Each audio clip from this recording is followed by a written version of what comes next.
Hello, good afternoon po sa lahat ng aking mga followers po, mga kamigo-migo.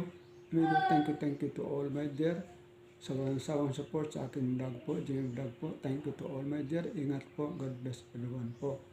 So again, nandito naman tayo sa balita, breaking news balita tungkol po ito sa what we call infrastructure project sa Davao po na malapit na pong mabubuksan na tulay po ito sa North-South Costa Road ng Davao na super ganda po ito dahil po ito po ang project legacy ng Duterte po.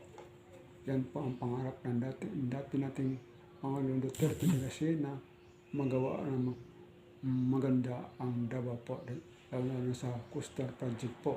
So yan po ang balita na by December 15 po bubuksan na po dyan po. Yan po ang natawag na second segment po dahil tapos na po yung first segment.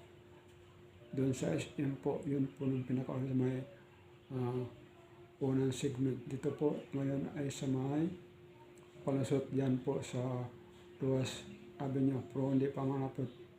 Ang Ruas Avenue po ay malapit na po matapos. Almost to finish po. So anyway, tapos na po dyan. Tulad napakahirap mong gawin dyan kaysa normal na multi-code project po nga. Multi-code kalsada lang po. So again, thank you to all of you. Ingat, take care, everyone po. Good afternoon again. Pakinggan natin ang balita po sa regarding sa tulay po.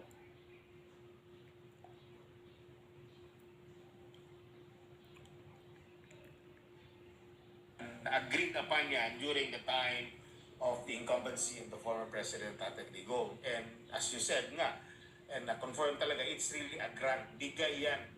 Kaya nga kanina, I was expecting that nandun ang kinatawa ng Chinese embassy. No, but unfortunately, wala talaga ako nakita. Wala ako nakita ang mga members ng consular office doon. It was only a few people siguro from the side of the president, the side of the government, and from DPWH and DOTR, and siguro maraming mga ano doon. Pero wala akong nakita tawag nito. Tinatawagan ng Chinese embassy.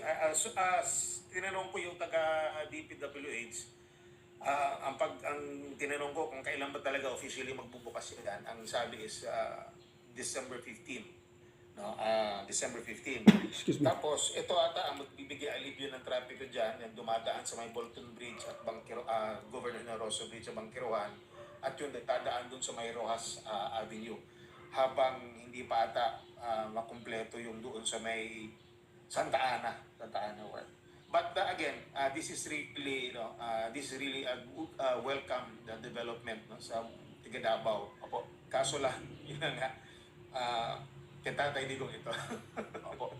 Konsehal, bago lang si Partner Admar. Sir, kung babasahin mo po kasi yung mga komento sa social media, titignan mo rin yung analytics. To sum it all, ang comment ng tao, kung magbubulit summary tayo, rubbing salt into the wound yung nangyari, na parang may sugat na nga, kasi nga, ang Davao City, buong Davao region, mahal na dating presidente, tapos nagpunta pa dyan ng presidente ngayon, tapos ito ang ginawa niya. Mas tulad daw, pinapahiran ng asin yung sugat sa puso ng mga Dabawenyo. Anong masasabi mo doon, sir, sa komento? Totoo yan. Sa balita pa nga kanina, sa nanonood ako ng TV, kaya nga, sabi ko minsan ayoko na manood ng, except sa inyo yung ibang balita kasi parang, parang minsan, hindi ko na gusto na napapanood. Kanina, wala akong choice. Gusto kong tignan ko talaga lumabas nga sa mainstream media yung balita kanina. Lumabas nga siya, nakita ko nga doon na ang pagka-headline pa ata parang pinuntahan ng Pangulo ang baluarte ng mga Duterte. Para ba sinasabi nila na para bang napasok, no? Napasok nila. Wala naman talagang problema na pumunta siya dito. No? Hindi lang siguro gusto ng mga tao na makita siya, o hindi siya welcome ng mga tao dito. Kasi nung paglipat ng chopper na kanina, may video, sinasigaw, Duterte. Pero the point is, magbigay naman ng konting respeto. Alam mo yun, no? Taga Davao tayo, tapos ang presidente natin doon, si Tatay Digong, and siya rin ang nag-umpisa niyan. Yun lang naman ang hinihingi natin. Konting respeto. Lalo na sa Chinese government. No? Dahil pera nila yon binigay sa atin, sa mga tiga Davao, para matulungan tayo, maalibyuhan ang trafiko natin. And yet, parang lumalabas, pag tinitignan mong interview, talagang parang sila talaga ang nagpasimuno niyang project na yan. Legacy projects pa, kumbaga. No? Inspection siya, walang ano yan. Hindi yan ghost. Kitang-kita yan. Hindi yan substandard. Talagang napakagandang pagkagawa niyan. No? Napakaganda yung tulay na yan. Kasi mismo ang nag-supervise nga is nandun, I think, nandun yung mga engineers ng Chinese government when it was constructed. Opo, Konsehal, maayong gabi si Admar po ito. Gabi. Naghalongkat tayo dito sa internet sa mga possible na mga artikulo no, related dito. Meron tayong nakuha. Di ko lang alam kung ito ba yung pinatutungkulan na Bukana Bridge. No? Unahin muna natin yung isang artikulo ng Philippine News Agency. Okay, kung pwede ba natin na maipakita. Ito po ay dated October 3, 2018. Okay? So, pwede ba natin na maipakita?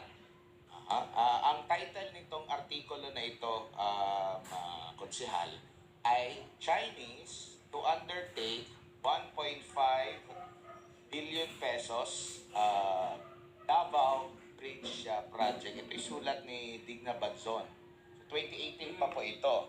Pero ang kanyang source dito ay ang SOCA, ay State of the City Address ng then Mayor Sara Duterte. Basahin ko lang yung artikulo. The Chinese will help build the city's 1.5 billion pesos Davao River Bridge Bukana project, one of the big ticket projects planned by Mayor Sara Duterte. Tingin niyo po, meron pa bang ibang dyan? Itong Davao River Bridge Bukana project, Konsehal?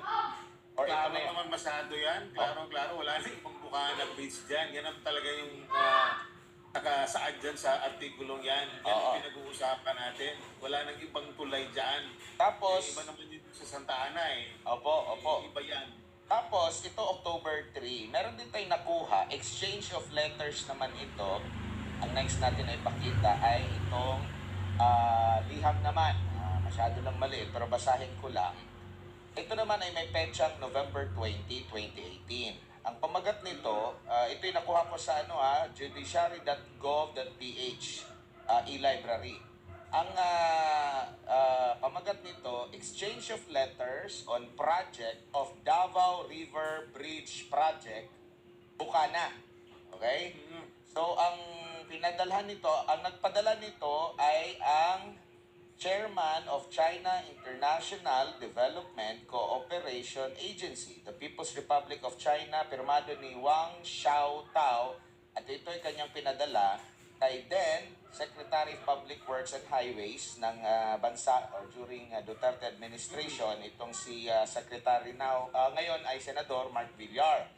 So basahin ko lang yung ilan dito sa mga kataga. Sabi dito, on behalf of the People's Republic of China, I have the honor to confirm that our two sides have through friendly consultation reached the following agreement. According to the consensus reached by the leaders of China and Philippines, the Chinese government agrees to help the Philippine government to implement the Davao River Bridge Project Bukana. The project includes the construction of bridges, roads, and related ancillary works. The total length of the route is about 1,340 meters, including 477-meter long bridge. So, sinabi rin dito sa number 2, yung role ng Pilipinas. Gaya po ng responsable ang Pilipinas for providing land for construction, demolition of buildings, resettlement, lahat, no? Tapos, ang side naman ng Chinese contractor, yun na, sila yung magre-review the project investment based on feasibility study report, shall bear the project's construction cost, and Yan po ang beta po ng big ticket ng Davao Infrastructure po. statistically. Thank you to all my dear. And of course, don't forget to like, to share po ito para at least yung hindi nakita ng mga video na ito at magustuhan nila, matuwa sila. Thank you to all my dear. God bless everyone. Bye-bye po.